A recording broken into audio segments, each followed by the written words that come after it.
Hi, everyone. Thank you for joining our first live webinar. I'm Samantha West. And I'm Kristin from the Early Childhood Consultation Partnership in Connecticut. And we work for the Child Guidance Clinic of the Central Connecticut, and we are two of the approximately 20 ECCP consultants covering the state of Connecticut to help build the social and emotional development of the youngest children in our communities, the 0 to 5 population. We wanted to bring this to you as we all struggle to adapt to the new and uncertain times. The aftermath of a major experience like the COVID-19 pandemic we're all facing can have really profound and lasting impact on all of us, especially our little ones. You may notice yourself and maybe even your children feeling scared about what this all means, upset about the disruptions to their daily lives, missing their friends and family, and even frustrated that we're all forced to change so much and miss out on so much of our important events in our lives. As caregivers, there's an added layer of stress that we might be struggling with work, either job loss, uncertainty, or the pressure to navigate working from home with a little one under 5, and I'm in the same boat and it's really hard. For this webinar, we want to focus on how we can best support you all, the caregivers of children, in this really difficult time.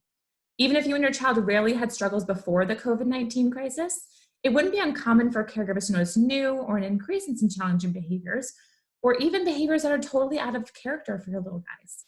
So it's important to understand the why. For kids, a lot of their behavior is about trying to control the environment around them.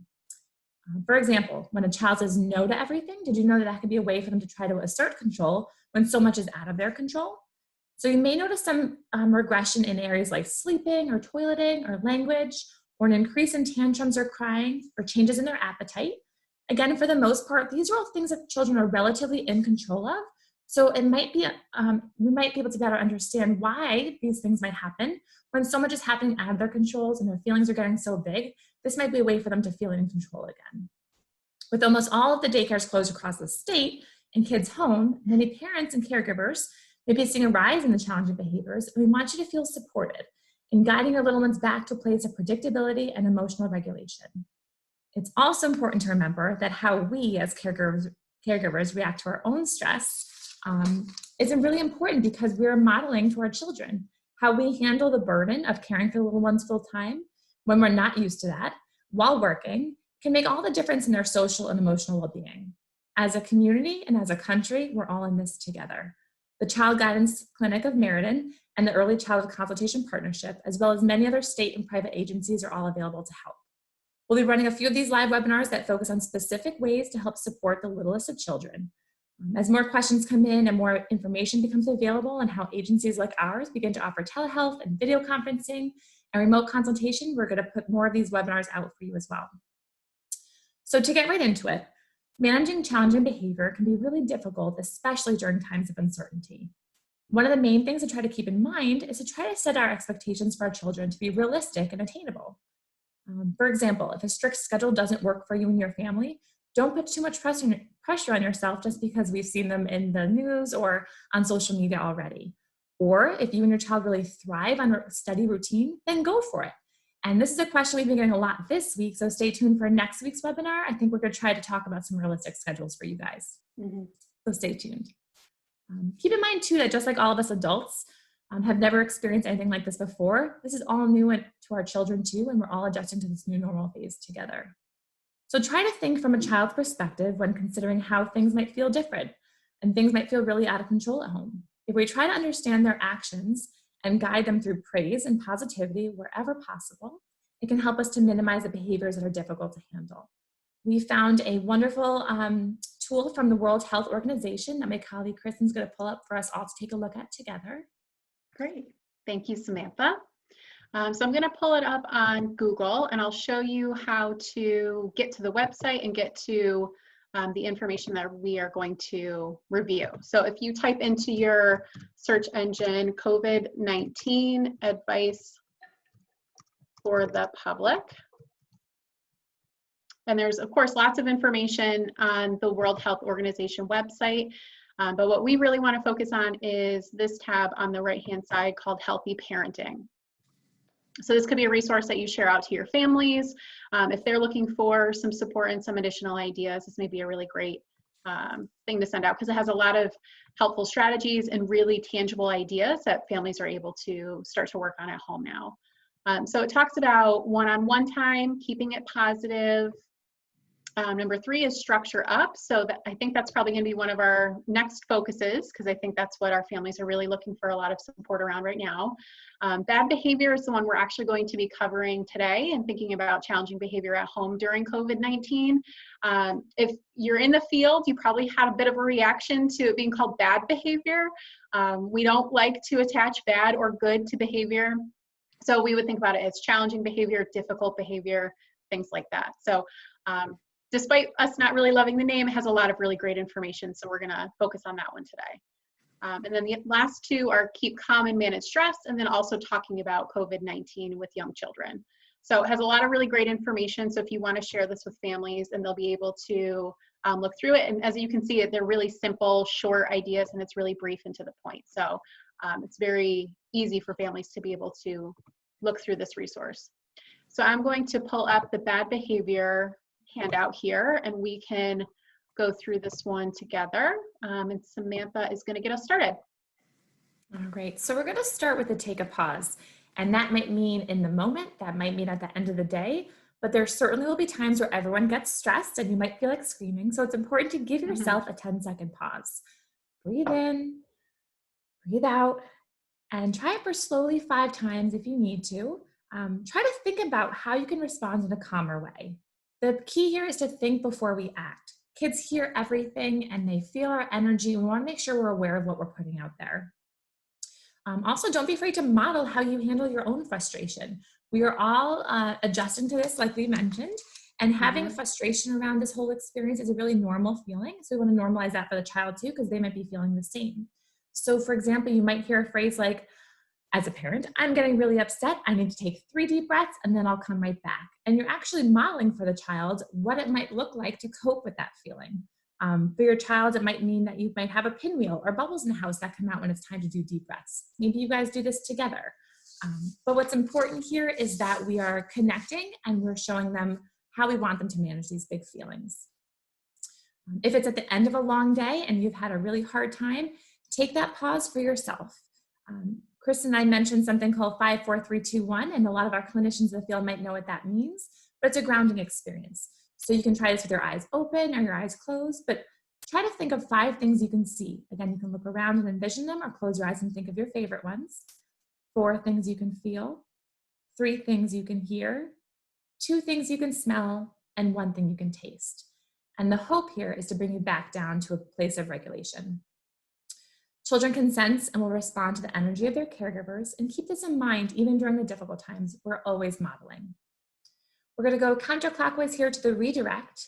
And when we talk about helping to change a behavior we see, think of the difference in how a phrase sounds using positive guidance. For example, the phrase, please use walking feet versus stop running. It has the same message, but it has a big impact on the words that we choose. Using no or stop or don't can be really confusing for young children, and it can be heard as a power struggle. We're emphasizing what we don't want them to be doing, so instead we're going to try to focus on what we do want them to do. We could try to get on our child's level for this one using a calm voice, a soft touch, or some eye-to-eye down on their level. We want to try to catch the challenge behavior early and redirect their attention to a positive choice to focus on what they can do and not just what they can't do. A good rule of thumb here is when you first start to notice a child getting bored or restless, start to distract them then with something interesting and fun. That's a good choice. If we don't give them any specific choices at all, it would be, it of course makes sense why they would pick something they want to do. So we might as well guide them with something we want them to be doing with that positive guidance, rather than just reacting when it's something we don't want them to be doing. For specific ideas on the activities you can do with your kids, feel free to join our Child Guidance Clinic Facebook page.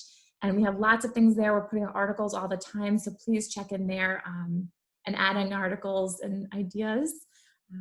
We want to talk too about consequences. So scrolling down a little bit, this is a tricky one. This is a lot of personal choice, and every parent has their own style of consequences. But we get this question a lot. What can we do? How can we help our children with consequences?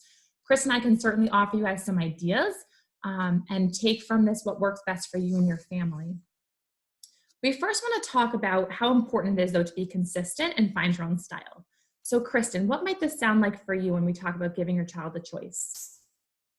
So I think the biggest thing with consequences, especially now, is being able to really be flexible and really thinking about in the moment if the child has heard our instructions, understands what we're asking of them, and if they're able to follow through with them.